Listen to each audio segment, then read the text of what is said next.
Maswerteng hapon po mga ka-STL. Narito na pong resulta ng STL Bataan para sa araw na to, second draw November 18, 2024. Araw ng Lunes, naway ang mga natayaan nyo pong mga numero kanina ay manalo nawa ngayong hapong ito 4 PM. Kaya kunin nyo na pong yung mga tickets. Narito na pong resulta.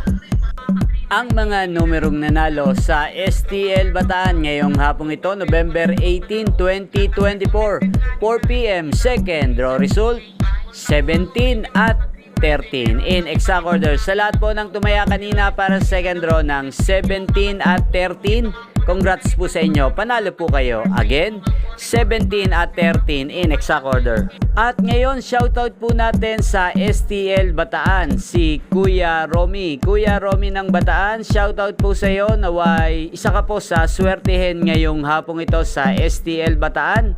At sa lahat po ng mga taga-Bataan dyan, shoutout po sa inyo. Lalong-lalo na po sa aking mga subscribers na laging nanonood ng aking mga videos. Shoutout po sa inyo. At yan po, inyo pong napanood ang resulta ng STL Bataan sa channel na to, Roderick Hernandez TV. Huwag pong kalimutang mag-subscribe.